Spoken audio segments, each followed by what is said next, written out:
आणि आता अर्थविश्वातल्या या बातम्यांनंतर येऊयात राजकीय बातम्यांकडे। राज्यात महायुतीचं सरकार येऊन 3 महिने झालेत। राज्याचा कारभारही सुरू झालाय। बहुमत असल्यानं सरकारलाही फारशी चिंता नाहीये, पण सध्या विरोधकांपेक्षा सरकारला आपल्याच सोबत्यांची चिंता करावी लागेल अशी काहीशी परिस्थिती दिसते। भाजप, राष्ट्रवादी आणि शिवसेना यांनी सरकारमधल्या सगळ्याच गोष्टी वाटून घेतल्यात, पण त्यानं सगळेच समाधानी आहेत का हा प्रश्न आहे। एकनाथ शिंदेंच्या एका शिलेदारानं केलेल्या वक्तव्यामुळे हा प्रश्न पुन्हा एकदा ऐरणीवर आलाय। नेमकं वक्तव्य काय केलंय, कुणी केलंय आणि त्याचे काय राजकीय परिणाम संभवत आहेत, पाहूयात त्याच संदर्भातला एक रिपोर्ट। महायुतीमध्ये नेमकं चाललंय काय? मुख्यमंत्री पदावरून शिंदेंची नाराजी दूर झाले की नाही? शिंदेंचं उपमुख्यमंत्रीपद शिवसेनेच्या नेत्यांना मान्य आहे की नाही? शिवसेना आणि भाजपमध्ये सगळं आलबेल आहे की नाही? आता हे सगळे प्रश्न विचारण्याचं कारण आहे एकनाथ शिंदेंच्या खासदारांचं हे वक्तव्य।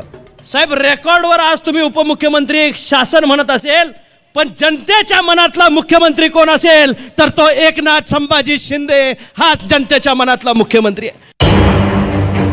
धैर्यशील माने यांनी हे वक्तव्य केलं कोल्हापुरात, पण त्याची चर्चा मात्र सुरू झाली आहे महाराष्ट्रात।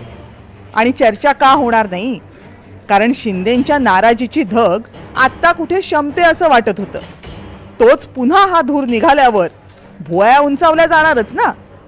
शिंदेंच्या खासदारानं नाराजीच्या धगीवर अशी फुंकर मारल्यावर भाजपचे खासदारही पुढे सरसावले आणि सगळं खापर मीडियाच्या माथी मारून मोकळे झाले। तुम्ही आग लावायचं, चांगल्या ठिकाणी चांगल्या दिवशी प्रश्न विचारू नका, मी उत्तर देणार नाही। मी राजकारणात आज आलो नाही, सगळ्यांपेक्षा जुना आहे। आता आहेत त्या राजकारणात, त्यांच्यापेक्षा ऐकून घ्या। शिंदे साहेबही राजकारणात मोर दॅन 50 वर्षापेक्षा जास्त काळ आहेत। महाराष्ट्राचे मुख्यमंत्री मंत्री राहिलेले आहेत। बरं वाईट कळतं ना, कसा दोघात लावता? एक सांगा ना, नांदा सौख्य बरे बरं होईल। 23 नोव्हेंबरला महाराष्ट्रात विधानसभा निवडणुकांचे निकाल लागले। महायुतीला भरभक्कम जागा मिळाल्या, पण मुख्यमंत्र्यांचा शपथविधी व्हायला तब्बल 12 दिवस लागले। आणि याचं मुख्य कारण होतं एकनाथ शिंदेंची नाराजी। 2.5 वर्ष मुख्यमंत्रीपद भूषवल्यानंतर शिंदेंना उपमुख्यमंत्री व्हावं लागणार होतं। शिंदेंना ते फारसं मान्य नव्हतं, त्यामुळं अगदी शपथविधीच्या आदल्या दिवसापर्यंत शिंदे शपथ घेणार की नाही हेच निश्चित नव्हतं। आप और अजीत पवार साहब भी कल दिल्ली से पद की शपथ लेंगे। अरे भैया, अभी तो कहा, देवेंद्र जी ने भी कहा, मैं भी कह रहा हूँ, रुको थोड़ा, अभी शाम तक रुको। अभी कल शपथ ली है ना, उनका कल समझ में आएगा। मैं तो लेने वाला हूँ।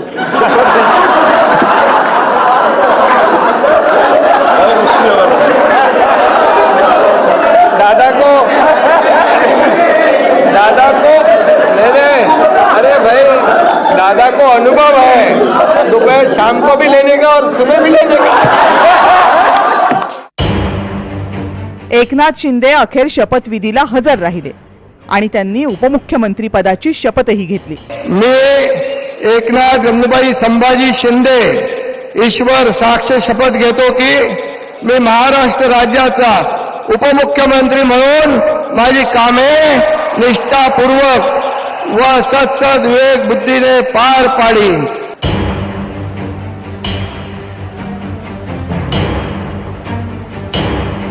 पण शिंदेंच्या चेहऱ्यावरची नाराजी लपता लपत नव्हती। पुढे शिंदेंना मिळणारी खाती, पक्षाच्या वाट्याला आलेली खाती, शिंदेंच्या काही शिलेदारांना मंत्रिपद नाकारली जाणं, मनासारखी पालकमंत्रीपद न मिळणं, यांना अनेक कारणांमुळे शिंदेंची नाराजी वाढतच गेली।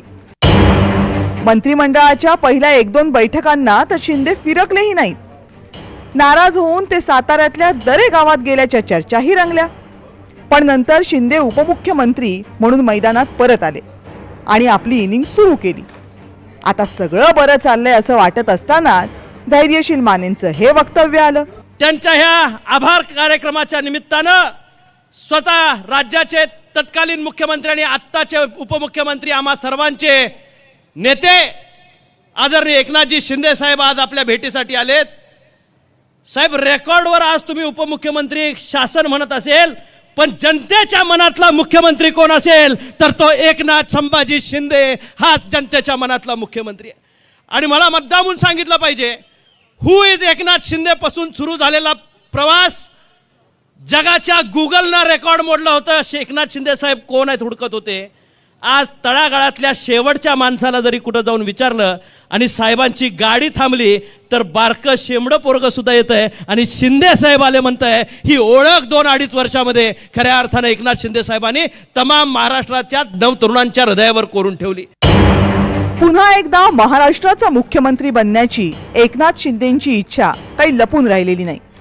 पण सध्याच्या राजकीय परिस्थितीची शिंदेंना पुरती जाणीव आहे. त्यामुळंच की काय धैर्यशील मानेंच्या या वक्तव्यावर शिवसेनेच्या नेत्यांनी फारशा प्रतिक्रिया दिल्या नाहीयेत. तर भाजपच्या गिरीश महाजनांनी या सगळ्यावर थेट पडदा टाकायचाच प्रयत्न केलाय.